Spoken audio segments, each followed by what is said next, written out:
Hey everybody!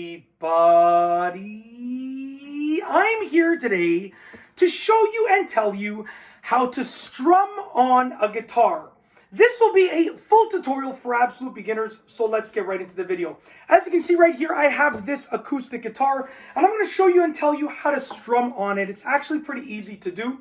Now, we're going to be doing this for the most part without any chords, just because I'm just teaching you the strumming, not the actual chords and the fretboard and the neck of the guitar. We're going to focus right here on the body, which is where you strum. And we'll focus on finger strumming and also pick strumming. So we're going to take a look right here. Now, essentially, there are two directions in which you can strum.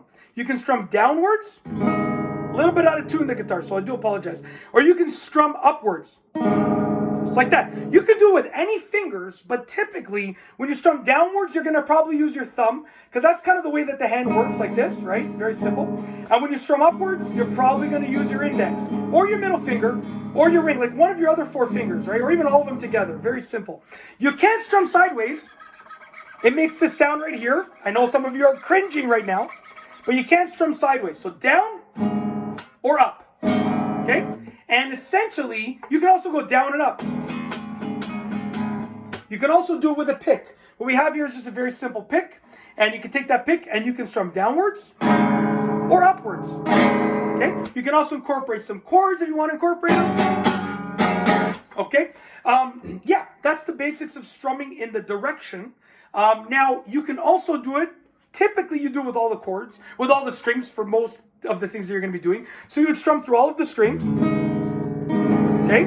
But you can also do it selectively with only certain strings. So I can strum all but the top string like this. I'm going to skip the top string and just strum with those strings right there. Or I can skip the bottom string. I got the bottom string there. Try that one more time. That's it. You can also mute the string that you don't want to strum. So I can mute the bottom string, right? So look, nothing's playing on the bottom string. So I can strum freely and the bottom string will not make any sound. That's a little tip and piece of advice for you, okay? Now I can go like this and the bottom string is not making any sound. Little piece of advice for you all right there, okay? Yeah, so that's basically it. And also there's like finger plucking the strings, which is, you can go like this and finger pluck some of the strings. But strumming is going through multiple strings. I mean, technically you can just strum one string. I can hold these out of the way over here and strum this, but that is not really so much of a strum. That's more of a pluck. If I was to do the top two strings, then all of a sudden it's more of a strum. That's it. That is how to strum on a guitar, a full tutorial for absolute beginners. If you like this video tutorial, please be sure to give it a thumbs up. Let me know what you think down below as a comment. And of course, be sure to subscribe for more great videos just like this one. And that's all I have for you today. Thanks for watching.